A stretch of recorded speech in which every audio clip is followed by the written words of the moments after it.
Cannabis Common Sense, the show that tells the truth about marijuana and the politics behind its prohibition. Really nice to be here. I'm just feel so privileged and proud to be here with all of you today. It's really great. My name is Kimberly McCullough. I'm the Legislative Director with the ACLU of Oregon. I want to tell you a little bit about the ACLU before I get into everything else, just so you know, because not everybody does.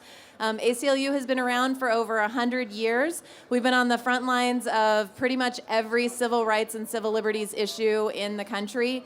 We're a nonpartisan, nonprofit organization. We work on free speech, racial justice, prisoners' rights, human rights, humane police practices, privacy, religious liberty, reproductive rights, LGBT rights, immigrant rights, and much, much more.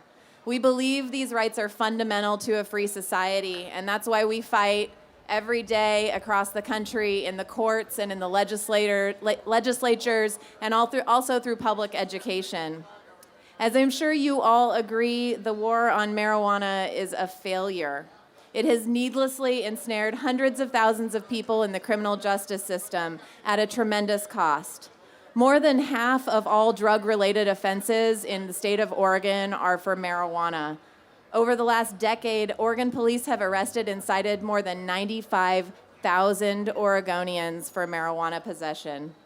That's the equivalent of arresting or citing every single person in the entire city of Hillsborough. In 2010, we spent over $50 million enforcing marijuana laws.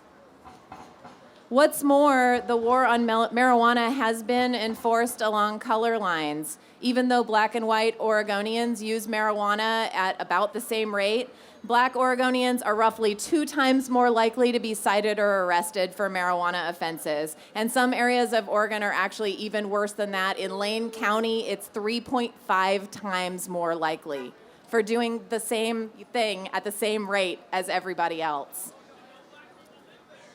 Last November, Oregon voters said enough is enough. Our money and resources should be spent on measures that actually keep our communities safe, like investigating serious crimes and reinvesting in public health programs, including drug treatment. Rather than wasting time and money, clogging our courts and jails, and destroying lives and families, the people of Oregon voted to legalize and regulate marijuana. At the same time, what the voters absolutely did not say is, let's throw medical marijuana users under the bus. People who are sick need access to their medication. Let me say that again. People who are sick need access to their medication. The ACLU was right there with you fighting for the medical marijuana program, and we will continue to fight to protect it. Yeah. The voters also did not say endanger our privacy and over-regulate marijuana. Yet some of the proposals that have been made in the Oregon legislature this session would do just that if enacted into law. As the legislative director for the ACLU, I'm down in the Capitol every day. I've been fighting very, very hard to ensure the privacy of our medical patients, the privacy of our recreational users, and to make sure that these new regulations don't just simply create another method of criminalizing marijuana use. I'm also absolutely dedicated to work with Representative Frederick and anybody else who wants to get involved to expunge all nonviolent marijuana-related convictions from Oregon residents. It makes absolutely no sense to legalize marijuana and not clear the records of people with marijuana offenses. No Oregonian should be serving time in prison for marijuana, and no Oregonian should have to suffer the collateral consequences of having a conviction for marijuana for one more day.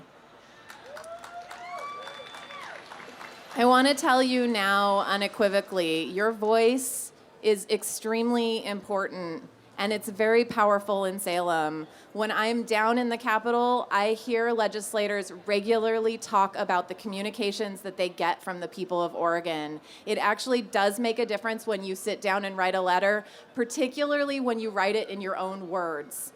So please look up your legislators, look them up online, email them, tell them what you think. Tell them to enact fair and safe guidelines for Measure 91 and hold them accountable. Tell them to honor the will of the voters who said it was time for a new approach to marijuana, to honor the privacy of Oregonians who use marijuana, to expunge marijuana convictions, and to protect the medical program.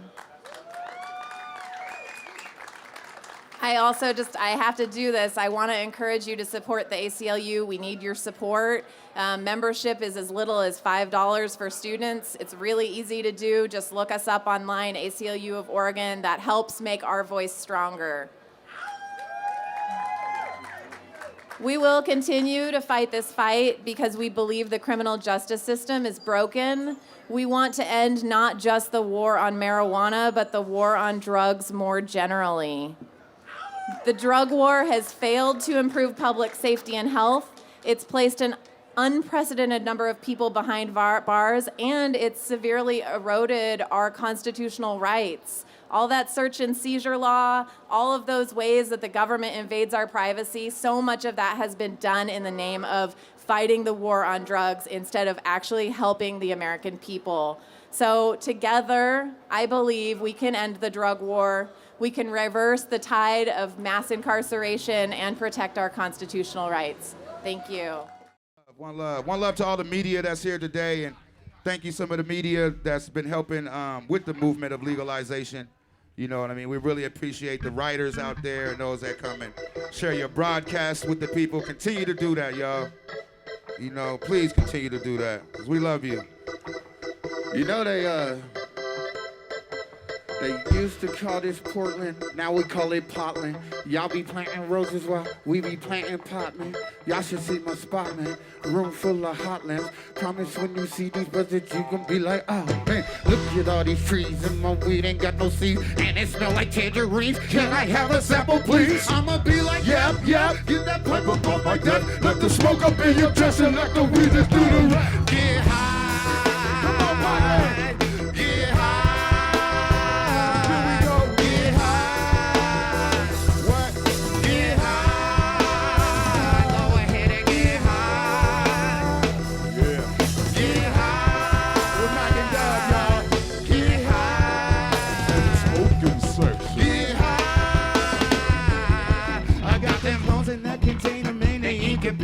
I got them seeds up in that Ziploc, man, they germinating. I got that Fox Farm soy. I got them baby trees vegetating. When they in that bud cycle, I bet they'll have you salivating. Can't wait to taste the flavor of my bubble gum. I tried it at the cafe. I loved it, now I'm going some AK-47 to that California orange. But got a strain I call Viagra to help you keep your thing up. Yeah, the lights is hot. I'm in a 12x12 with 4,000 watts. Yeah. Is green, and I raise the best sativa strain that you ever seen. Yeah, the buds are sticky. Don't smoke too much of that when the high is tripping.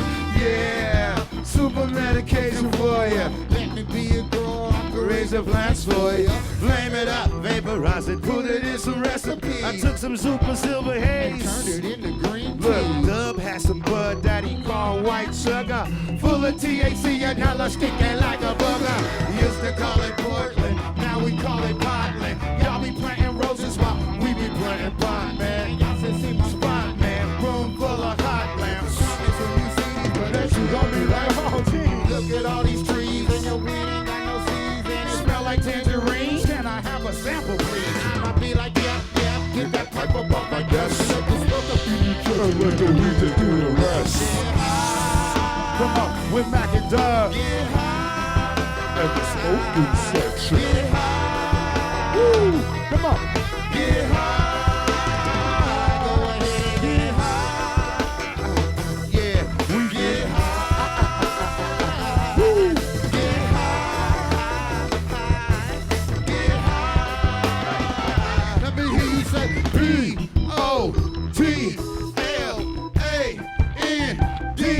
Portland. P-O-T-L-A-N-D. Portland. P-O-T-L-A-N-D. Portland. P-O-T-L-A.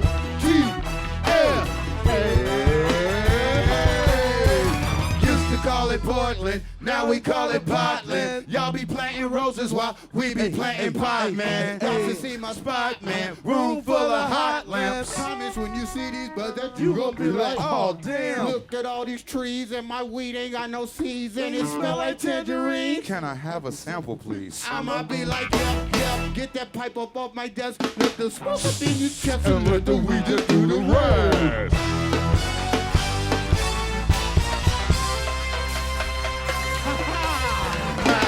The smoking section.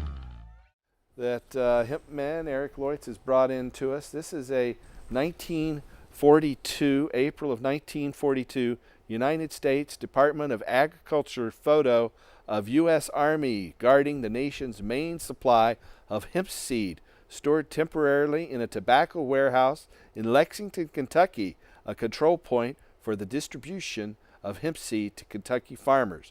Again, this is a United States Department of Agriculture picture from April of 1942. And right here is another picture, also from April of 1942, showing the hemp seed bought by the governments, packed in bags of various sizes for sale to Kentucky farmers so they could cultivate hemp. You see they've got a big wheelbarrow full of hemp seeds. They're scooping it up and putting it into bags that are going to farmers who are going to be cultivating industrial hemp. It should be noted that this is not the ultra low THC hemp that is currently approved by Canadian and European governments with less than 0.3%. This was native American hemp that probably had a THC level of between 1 and 3%. And so they were growing that for fiber. It's much more productive than the low THC hemp varieties that are allowed. Now I'm going to go over to a couple of items here. This is a box of hemp corn plasters from Seaberry. Seaberry was a predecessor to Johnson & Johnson. They became Seaberry & Johnson and then morphed into Johnson & Johnson. It's printed on the inside here, and it's from the 1870s. Right next to it, from the 1920s, is something from Johnson & Johnson. This was a salicylic acid or aspirin and cannabis plaster. And so this is a big plaster. You would put it on various skin ailments and use it to treat skin ailments. Right next to it, we have a couple of very unique bottles. This one is particularly unique. This is an experimental container from the United States DEA. Says the expiration date on this is July of 1982. This is from the late 70s. It was a test bottle of what became Marinol. And so this was during its experimental period before it was approved for sale as a prescription drug. Right next to it, we have one of the bottles that's used as from I think 2005, a modern bottle with a couple little Marinol pills in there. And this is now it's a Schedule III drug that is pretty expensive pharmaceutical substitute. It's synthetic THC suspended in sesame oil. And so it's little gel caps of THC with sesame oil. Right next to it, we have a 1915 bottle. It's a powdered extract of cannabis from Eli Lilly and Company. This was powdered hashish, and so Eli Lilly had a variety of cannabis products. You'll see this one says it's number 28. So they had about 10 different cannabis products. This one was powdered hashish. Right next to it, we have another Eli Lilly product, cannabis extract. This one is number 96, and this is also from 1910, and it's got a nifty instruction label on the back, and it has a picture of Eli Lilly's Indianapolis, Indiana facility on there. A lot of bubbles in this bottle. It's a very old bottle. Right next to it from Sharp and Dome, we have another cannabis extract, Sharp and Dome. This one is actually a full unopened bottle of mentholated cough balsam. It was for coughs, colds, spasmodic croup, bronchial cataracts, and other diseases of the air passages. And so it is chloroform, cannabis americana, and alcohol combined with menthol, ammonium chloride, and other things. And so it's the chloroform alone would probably knock you out, but there's some cannabis in there too. There is a full bottle that I am not going to try to extricate from this box because it's kind of stuck in there and I don't want to damage it. But it's another cannabis remedy, as you can see from the top. It's Bliss Native Balsam. Bliss Native Balsam. And it's also for coughs and colds from a Washington, D.C., Kansas City, and Montreal, Canada company. It contains grains of cannabis and other valuable ingredients for coughs, colds, and bronchitis. And both of these say they contains no morphine and no opiate or their derivatives, and is safe and non-addictive. And also from the Balsam Company, this was included in this nifty little pack, are samples of these cannabis pills, little cannabis pills circa 1910. And so there's, then right next to it is our hemp flame of freedom. We have a hemp oil wick, and this is next week's wick. It just was cut off there tonight. And so we've got hemp seed oil powering this flame with a hemp wick, completely 100% hemp energy. That's the main reason that marijuana was criminalized. As our long-term viewers know, it's always been about the petrochemical industry. And so right next to it, we have another bottle, a very big bottle. We'll have to back up a bit.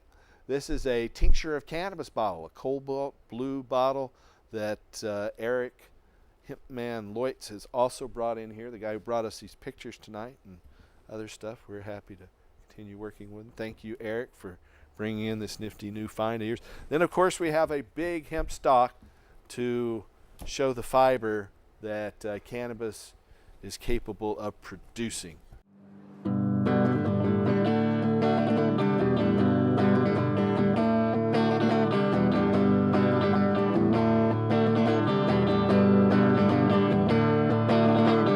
They're here to protect and serve. They're here to make sure nobody gets hurt. They're here to keep the peace, or so they say. Blindly do they tell you, you'll keep a smile on their face. But I see the other side of the boys in blue. Yeah, I see them with their batons in their riot suits, beating on peaceful protesters. Yeah, man, that's what I have seen. But later it can happen to you, 'cause it happened to me. They say, go home and watch the news. But they've got to mention they've been bought off. Yeah, man, media's lying to you, too. Cops say we're only doing our jobs. We're only following orders. We told you, man, it comes down from the top. But I seen the other side of the boys in blue. Yeah, I seen them marching them horses in the crowds of people 2 by 2 by 2. Beating on kids, pushing out women, yeah, man, that's what I have seen. Believe it happened to you, 'cause it happened to me. Think for yourself, or you speak out loud. They'll come down hard in a blink of an eye. Talk about the truth, they'll stand up for your rights. You best be ready for one hell of a fight. But this ain't the way that things have gotta be. So come now with me and let's take to the streets. And I see the other side of the boys in blue. Well, I seen them tuck their talent running high. We made them look like fools. They're losing all their perceived power, yeah, man, that is what I have seen. happened to me. Yeah, I seen the other side of the boys in blue. When I seen the side of the managers, people like me and you. When I seen the fear in their eyes when we dance all around them, that is what I have seen. So come now, let's take to the streets, our streets. Whose streets? Our streets.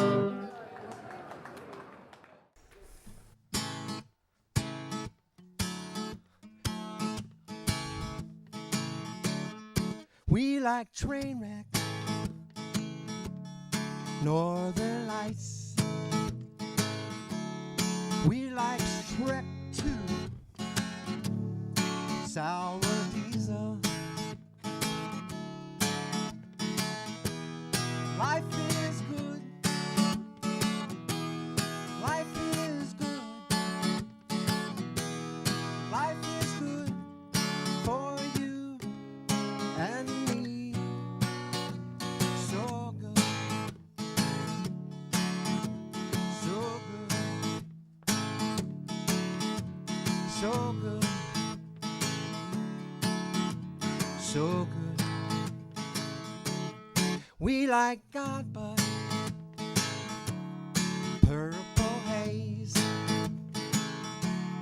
We like cheese too, Cinderella. Life is good. Life is good.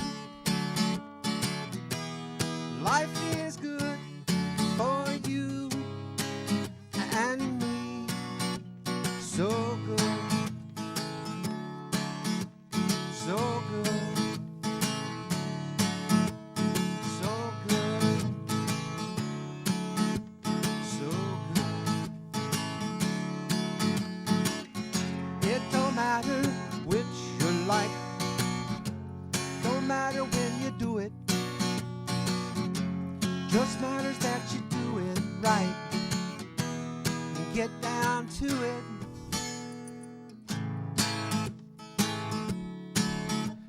So good. So good.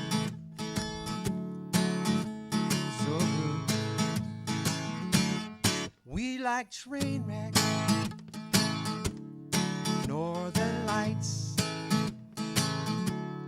We like Shrek 2, sour diesel. Life is good. Life is good. Life is good for you and me. So good. So good. So good. So good.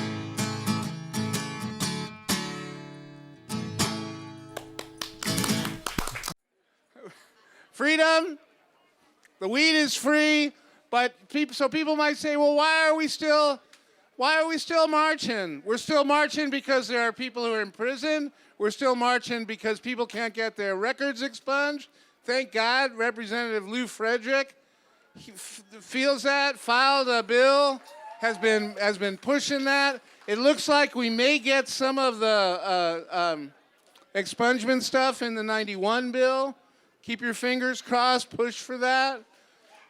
But so what's left? Well, what's left is, oh, wait a minute, I forgot one other thing. Do you know what today is? Today is the first day in Oregon where if there is a moratorium preventing safe access to the distribution of medical cannabis at a licensed medical marijuana dispensary, it's not us that's illegal, it's the city that's illegal. That shit is over.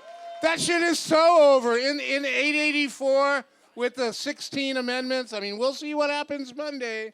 One thing you might do is you might call people on the 91 committee, encourage them to make sure they don't adopt the amendments that change Section 30 and 31. Section 30 and 31 make it so there can only be reasonable regulations and no moratoriums, and makes crystal clear that state law prevails. Our friend Floyd Przanski, Senator Przanski, in presenting to the committee on this, was asked by Andy Olson, a representative from Albany, a former state trooper, a guy who gets it generally about medical marijuana. He said, well, you know, does it really need to be an absolute thing? Does it have to be the same thing everywhere, that we have to have it, that we can't ban it? And Floyd looked at him and said, yeah, we do, because it's medicine. Andy said, well, if you want to, you know, it's not medicine federally. And Floyd said, the people say it's medicine in Oregon. It's medicine in science, law, and fact. And we're not going to have its distribution interfered with where it's licensed and regulated anywhere in the state anymore. That's over starting today. But I'll tell you what's not over. What's not over is the bigotry that caused them to deny patients safe access. There are some places, there are some people, they just don't like our kind. And what they do is they wrap themselves in the flag and say, well, the federal government says it's a Schedule I controlled substance. Well, federal law, we're going to require that for you to get a business license, you have to be in compliance with federal law. You're not in compliance with federal law. We're not giving bullshit. It's Oregon law. And Oregonians have the power and the right to make it so that marijuana is not legal or not illegal. Just because the federal government wants it to be illegal doesn't mean they can require the states to make it illegal. That's a thing called commandeering in the law, and it's not allowed. It's expressly not allowed. And it's how alcohol prohibition ended. Alcohol prohibition ended when the state said, we're not going to have the Volst. Yeah, when the state said, we're not going to enforce federal law anymore. We're just not going to do it. At one point in New York City, there were more speakeasies than there were churches. That's what happens when prohibition ends. But it doesn't, often when I'm called upon to speak publicly, I'm reminded of those of us who aren't here. And I'm talking about, and wishing that they were. I'm talking about Jack Hare and Jim Clark and Jim Gregg and Sister Sativa Melody Silverwolf. I sure miss all of them, and it's. But their work and our work is not over. We need to be active. We need to be engaged, and we need to come together on this day and march. Thank you so much. God bless y'all. My medicine is cannabis. Woohoo! But I also call it Metaganja. Ganja. I like Metaganja. Ganja. I like to grow Metaganja. Stick it in the ground, water it down, Metaganja. Woohoo! Imagine that. Ganja. I want Metaganja. Ganja. I want to use Metaganja. For food and medicine, prohibition must end. Metaganja. Woohoo!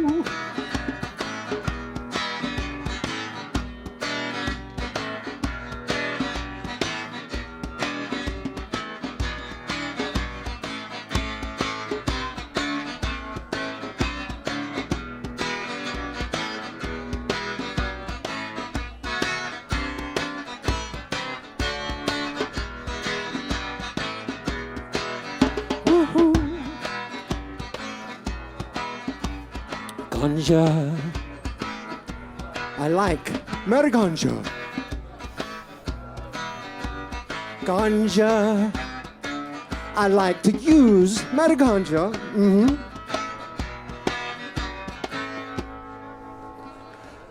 Sometimes we get high. Yes, sometimes we do get high. Metaganja. Woo-hoo-hoo. There's nothing wrong with getting high, folks. Woo-hoo.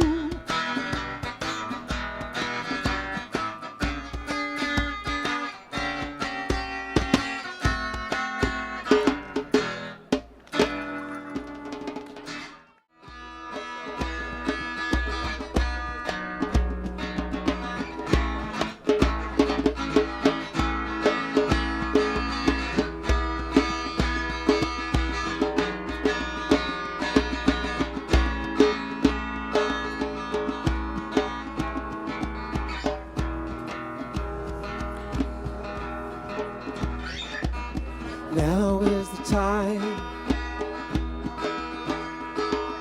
Time is now to tell the truth. Woo! To hear the truth. To know the truth. To know the truth.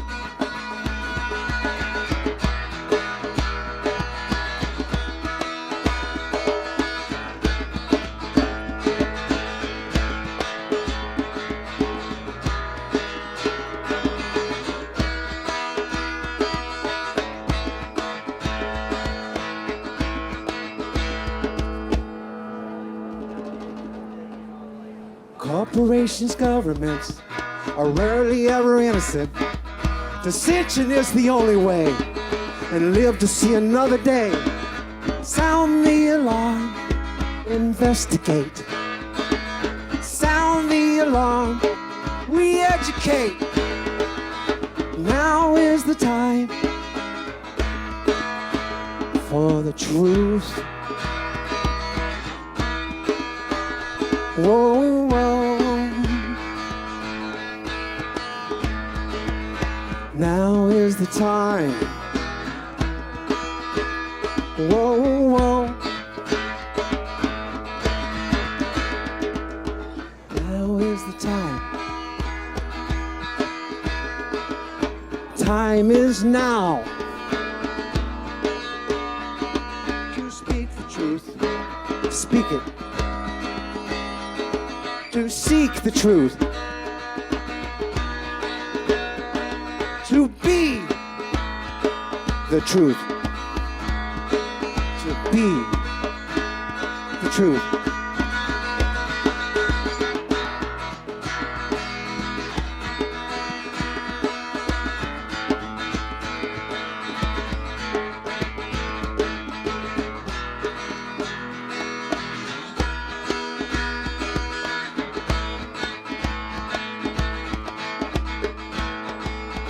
Sound the alarm, re-educate. Sound the alarm, investigate. Now is the time for the truth. Whoa, whoa. Now is the time. Whoa, whoa. Now is the time. Whoa, whoa, whoa. Now is the time. Whoa, whoa, whoa. Now is the time. All we got to do is just seek the truth. It's out there. Thank you. How y'all doing out there, Portland, Oregon?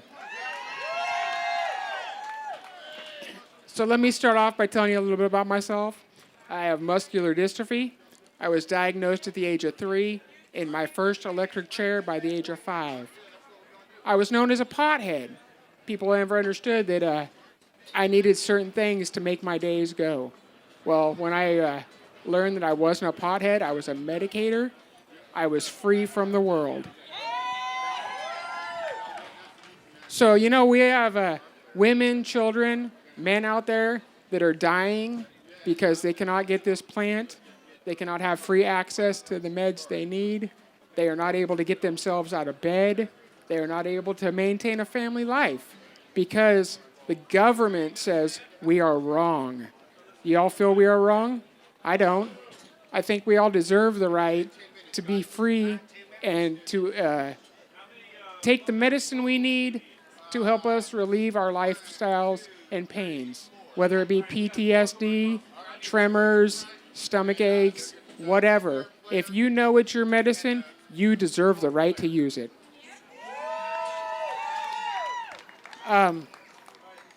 It's just, to me, it's just really sad that people are dying and people have to fight for it. If you cannot have access to your medicine, what are you going to do? You fight, just to be told you're going to die? It's not right. You know, we have the access. We need to make it right for everybody. So I'm going to wrap it up, make it real kind of quick and simple. Medical, social, recreational, whatever it is, you all have the right to choose if you need it or not. And on that note, let's get ready for this great march. All right, who here is in favor of freedom?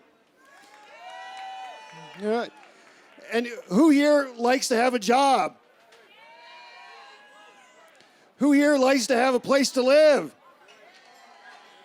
Who here likes to have health care? Well, you know, so far we can't rest yet. We passed Measure 91, but the rest of it now we have to work on. If you want to have your job, if you want to have your house, if you want to go see a doctor, you know, you have to say, stop the discrimination against cannabis, right? It's like end the discrimination. That's what we're all about here. You know, that's why we're here. People say, why are we marching? We passed Measure 91. And we're here to end discrimination, right? That's the only way we're going to do it, because right now, you know, your landlord can tell you no. If you're living in government housing, they can tell you no. Where do you smoke? Right? They say not in public. Where do you go? Right? And then they're trying to pass bills. They want to pass bills that say you can't even have a cannabis club, right? Check out my shirt, right? We got it. Yeah, boo on that. Yes, Nikki. All right, Nikki knows what I'm talking about. Nikki's got a great club, folks. Check her out. So, yeah. So the other spot. That's right. I got the great T-shirts. Can't miss those. Nice and pink. So again, oh, I see a black one. All right, that's great. So again, you know, they don't want us to smoke anywhere. That's what it sounds like. They're saying, hey, you know, if you live in certain housing, you can't smoke there. If your doctor tells you can't smoke, you can't smoke. Because what if, you know, he says, oh, I'm not going to treat you for X, Y, and Z if you're a marijuana consumer. How is that fair, right? We vote for freedom. We have to keep working freedom. You know, call the folks in Salem and say, this is not enough. While they're busy down there attacking the Oregon medical marijuana program, we got to remind them, we got to have more. We need to have our rights to consume in a club, in private. We need to have our rights to have housing. They can't discriminate against it in federally funded or state-funded housing, and jobs.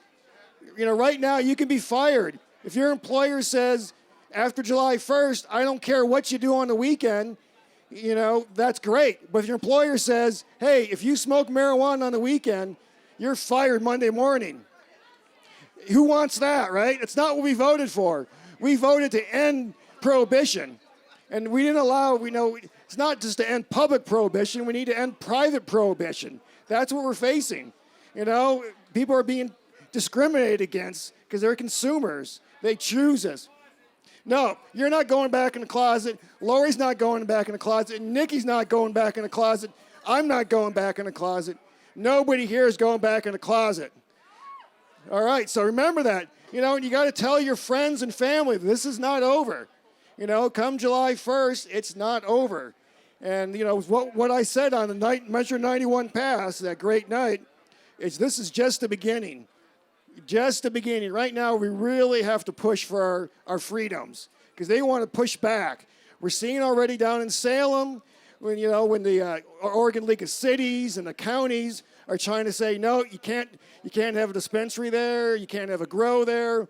I mean, they're trying to say that if one little piece of aroma escapes your property, you can't grow. Yes, they don't say that about chicken farms. My next door neighbor has chickens. I can smell the chickens. That's okay. Yeah. Why is it marijuana smell okay? I mean, come on. This is not what we're about here in America.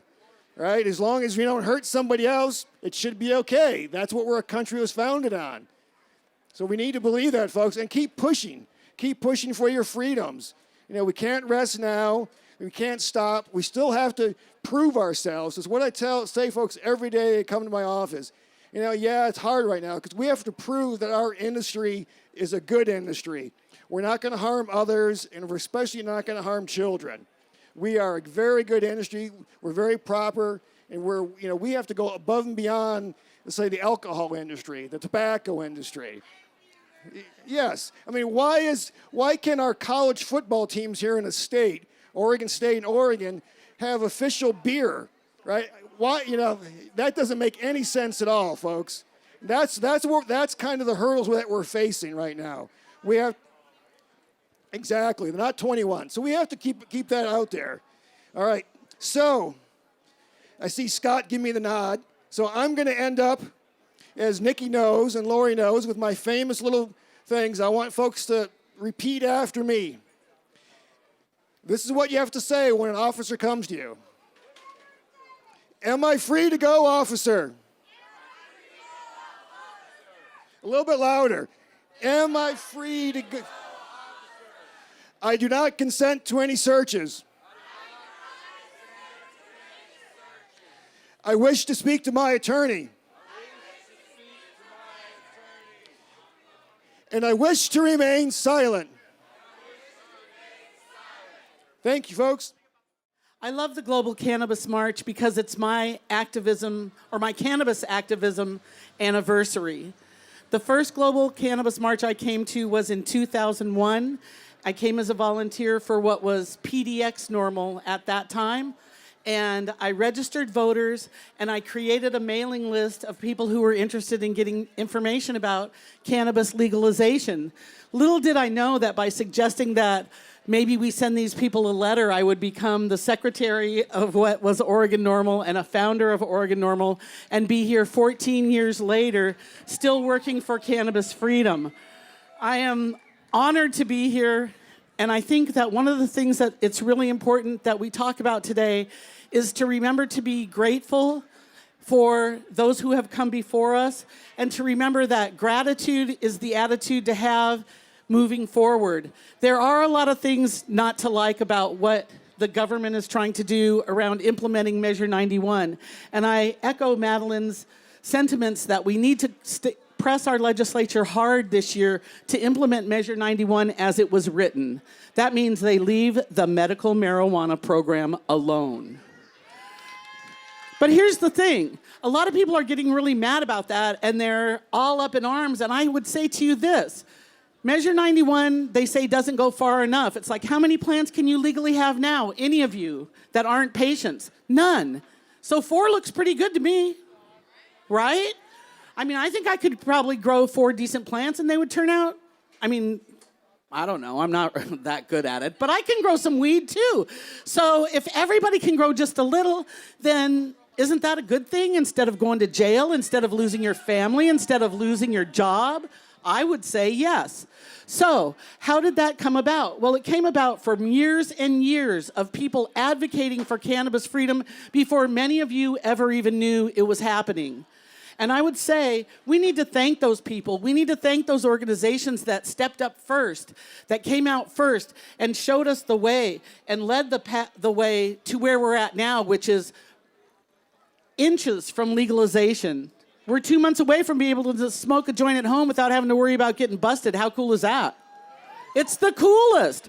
So remember to have gratitude for organizations like NORML, like Students for Sensible Drug Policy, like CRRH, the THCF Clinic, and people like Madeline Martinez, Paul Stanford, Scott Gordon, Aiko, and all of those who have come before us who made it possible for us to be where we are. I think that if we remember our history moving forward, we can move forward more quickly because we can learn from the mistakes that were made in the past. My name is Anna Diaz, and I am proud to be a stoner. Join me and let's end cannabis prohibition once and for all. Thank you. Hey, Portland, how are ya? Hey, we've been yes all the time. Every time we do an initiative, we want you to vote yes, yes, yes all the time for cannabis. But I gotta tell you, we got some problems up in Washington. They're the very problems I talked about on this stage this time last year. And that is, in Washington State, our legislature has just passed a law that will end medical access as we know it and require that patients that don't grow for themselves obtain their medicine from the state-licensed recreational shops that allow any of up to 200 pesticides in that product. Now, that may be okay for a recreational consumer. That may be healthy. I don't know what the levels are. But I'm here to tell you, pesticides are not medicine for any sick person. We have filed referendum 76 in Washington State, but now it's not yes. We want to tell them no. The legislature has passed this law. No. The governor signed this law. No. Putting patients in with recreational consumers to compete with somebody that wants to get high so that you can be well and at an exorbitant price, we say no. They want us to lower our plant limits, which are already half of what was originally recommended for any patient to provide for themselves, on down to 4 to 6 plants. We say no. We have legalized the ounce for anybody to have, but now they want patients to be on a registry. And we say no. And the reason for that is because we register one thing in Washington State, sex offenders, and we're not sex offenders. There is no reason, there's no valid reason to put patients on a registry anymore. You know, in Oregon, you guys did it before medical, and that helped establish your legal framework.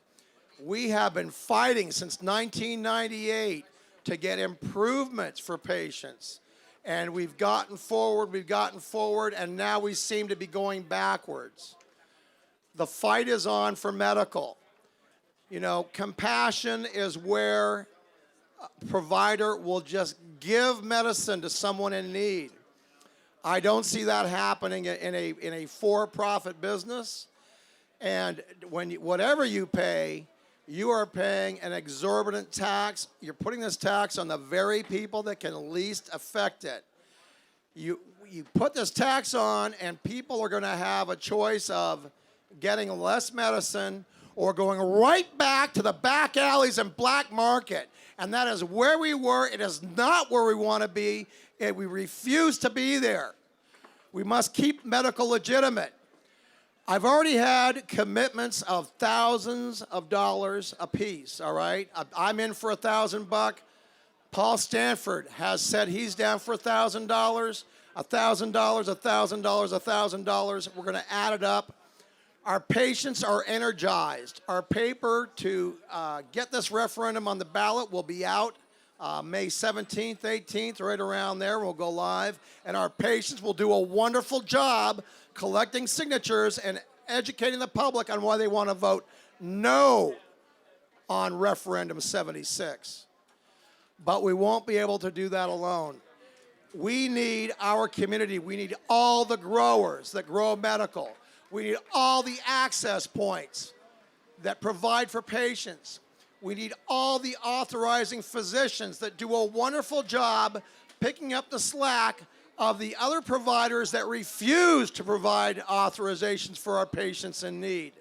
We need $1,000 from each one of these entities, and we need it for every quarter through this campaign. It's going to cost about $240,000 to collect the signatures if we do nothing. Well, it'll cost less than that, but we need that money. 502, which promised us, they told us over and over and over again, 502 will not affect medical. Medical patients will not be affected by 502, and now they want to put us right in that system. It was all a lie. It was a grab for power and money and control. They have gone from arresting us to taking our wallets right out of our hands. No on R76 will save safe access in Washington State. It is going to galvanize our community as it never has before, and it will enable us to have our discussions as a community moving forward so that we can create reasonable regulations that codify the services we provide to patients now. We have an estimated 500 to 800 access points across Washington.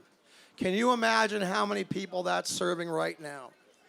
The 502 system has roughly 60 plus licensed stores, and they're not all opened yet. They can't even serve the recreational demand they have now.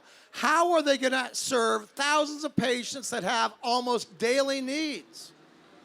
I don't understand what the thinking was, but we're going to straighten them out. We're going to get this done.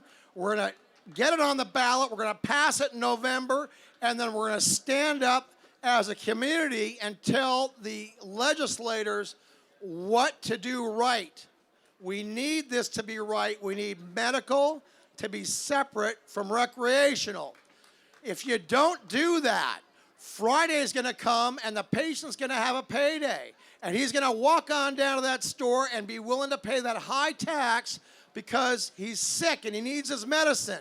And you know what's going to happen? He's going to find out that Johnny's got a party tonight and he bought up all that supply of that very strain that he needs to be well, simply so Johnny and his buddies could get high. No on r76.org. I'm sorry, r76no.org is our website. It will be going live probably Monday or Tuesday. It'll be public information. It'll be volunteer opportunities and sign-ups and donations. Let's get this done in Washington. And I pray to God you guys keep your eyes on the legislature. Watch every single thing. I don't know how you ended up with seed to sale, but it seems to be going backwards. Free the plant, free the people, promote the economy, save cannabis, save medical cannabis. r76no.org. Thank you all for your support. Get it done. Keep it legal. Make it well. Thank you, thank you, thank you. A perfect storm blows in big profits for Washington's pot shops. Officials say the state's budding industry set a new record on May 1st, with retailers bringing in $1.83 million in one day. And can you guess which city houses the top-selling stores? New tonight at 6, Maggie Vespa joins us with the answer. Maggie. Tracy, I like that whisper. Okay, first we're going to begin with an obvious question. Why May 1st? Well, retailers say there are 3 reasons. First, they say smokers were stocking up for Cinco de Mayo. They also say that was the weekend of the famous Mayweather-Pacquiao fight. And finally, simply, the weather was nice. As for where many went to stock up, that may be less obvious. In the popularity contest that is Washington's pot scene, these 2 Vancouver shops are smoking the competition. Blueberry kind of kicks in. According to the State Liquor Control Board, New Amsterdam and Main Street Marijuana, located within 5 miles of each other, are the top 2 sellers in the state, raking in nearly $14 million combined since recreational weed was legalized last July. The number 3 seller? A shop in Seattle. While owners here are grateful for their hometown support, you open in Vancouver, it's a fantastic community. They know that success is largely thanks to their impatient neighbors to the south. It's our proximity to the Portland market. We get a tremendous amount of traffic that crosses the border. People like Brian Morrison. I think it's more of like the older population who doesn't want to sit there and deal with the illegality of it. Whatever the motivation, officials say it's proving pretty powerful. Statewide pot profits and the resulting tax revenue have been climbing since last summer. Last month, Washington retailers on average racked up more than $1 million a day in sales. As we've seen the prices come down to street levels or below, $10 a gram, we're seeing everybody. Still, when it comes to competition, the clock is ticking. Recreational weed stores could begin popping up in Oregon as soon as next year. While it could keep some customers at bay, owners here say they welcome the company. That's a bit scary, actually, to be the only country or the only state in the corner of the country who's legalized. You get Oregon on board. Yeah, that means a little bit of competition, but it also means more states are legalizing, more seeing the opportunity marijuana can be. And owners tell us profits these days are so good, they're lowering prices even more. In fact, Main Street Marijuana is starting a 10 for 10 campaign, offering 10 products for $10 beginning tomorrow. It's like the dollar menu of marijuana. Back to you. I want to thank you all for watching. Tune in next week and help us restore hemp. Good night.